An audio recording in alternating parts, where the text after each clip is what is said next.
आज आपको दुनिया की ऐसी सैर कराएंगे जिसमें अजूबे और काफी अलग चीजें पाएंगे जो सुनते ही आपका मन चौंक जाएगा और आप सोच में पड़ जाओगे। तो आइए ऐसी खूबसूरत और अनोखी चीजें जानते हैं। Floating island Manipur, India. क्या आपने कभी तैरते हुए आइलैंड के बारे में सुना है? लोकतक झील को एकमात्र तैरते हुए झील माना जाता है क्योंकि यहाँ छोटे छोटे द्वीप पानी में तैरते हुए पाए जाते हैं। ये द्वीप मिट्टी और पेड़ पौधों से मिलकर बनाया गया है और इन्हें पुंदी कहा जाता है। आपको ये जानकर काफी आश्चर्य होगा कि यहाँ तैरते हुए जंगल भी पाया जाता है जहाँ अनेकों प्रकार के पौधे और जीव जंतु पाए जाते हैं। लोकतक झील भारत में ही नहीं पर पूरे विश्व में प्रसिद्ध है। इसका कारण है इस झील में तैरते एकलौते फ्लोटिंग नेशनल पार्क जिसका नाम किबु लाजमो है। ये पार्क इसी झील में स्थित है। इसमें कई जानवर शामिल है जैसे कछुए, कोबरा या वाइपर सांप, चुनिंदा मार्बल कैट और एशियन गोल्डन कैट। यहाँ पे कई बार काला भालू भी देखा गया है। ये मणिपुर की तैरते हुए पार्क का रौनक बढ़ाता है।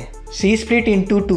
केरला का पोनानी में जब बाढ़ के पानी कम हुआ तब वहाँ के लोगों को एक बहुत बड़ा अजूबा देखने को मिला। समुद्र के बीचों बीच बालू का एक छोटा सा रास्ता बना हुआ था जो आधा किलोमीटर लंबा था। समुद्र के बीच इस रास्ते को देख के ऐसा लगता है कि समुद्र दो बीच में बट गया हो। ये समुद्र के बीच का रास्ता अब करोड़ों लोगों के लिए आकर्षक का कारण बन गया है, लेकिन यहाँ के लोग ने चेतावनी दी है कि बढ़ाव के कारण कभी भी ये रास्ता समुद्र के अंदर समा सकता है। फिर भी इसकी एक झलक देखने के लिए लोग दूर दूर से आते हैं। किसी को इसका सही कारण नहीं पता, लेकिन कहते हैं कि बाढ़ के साथ बह के आई रेत के अटकने के कारण ये बनी है। Colour changing river Cano Cristales, Colombia. ये एक नदी ऐसी है मौसम के हिसाब से अपना रंग बदलती है। जैसे इंसान मन के हिसाब से कपड़े बदलते हैं, इस नदी का नाम कैनो क्रिस्टल है। कोलंबिया में ये बहने वाली नदी की खासियत ये है कि ये नदी मौसम के हिसाब से रंग बदलती है। हर मौसम में इसका नया रंग निकलता है। ये नदी लाल, नीली, पीली, हरी और नारंगी हो सकती है,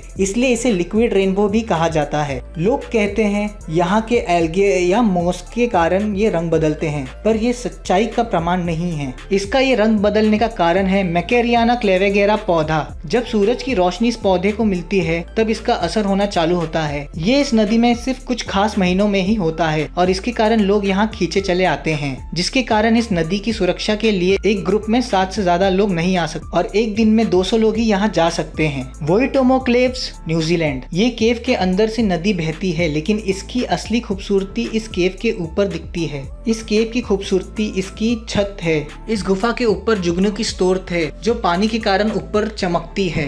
ये जगह काफी खूबसूरत दिखती है। लगभग 3 करोड़ साल से ये गुफा समुद्र के भीतर था, लेकिन अब इसकी ये अनोखी खूबसूरती का प्रमाण है। अंधेरे में चमकते हुए ये ग्लो वॉर्म और सिल्वर थ्रेड काफी अनोखे दिखते हैं। इसे देख के ऐसा लगता है जैसे तारे चमक रहे हों। आपको लगेगा कि आप अंतरिक्ष की दुनिया में पहुंच गए हो। Mysterious waterfall of Badrinath. ये भारत का झरना इतना अजूबा है कि जिसे पापी लोग दूर रहते हैं। इसे सुनते ही आप सोच में पड़ जाओगे, मगर ये सच है। ये झरने का पानी पापी लोगों पे नहीं गिरता। ये झरना हिंदू पावन स्थल बद्रीनाथ से लगभग 8 किलोमीटर की दूरी पे स्थित है। इस झरने का नाम वसुंधरा झरना है। ये खूबसूरत झरना काफी रहस्यमय है। खूबसूरत दिखने वाला ये रहस्यमय झरना 400 मीटर के ऊपर से गिरता है, मगर पापियों के ऊपर ये नहीं गिरता। इस झरने के नीचे 5 पांडव में से सहदेव ने प्राण त्याग किए थे। अगर आप पर इसकी बूंदे गिरे तो आप पुण्य आत्मा हैं, और ये भी मानना है लोगों का कि इसकी बूंदे जिस पे गिरती हैं वो निरोगी हो जाता है।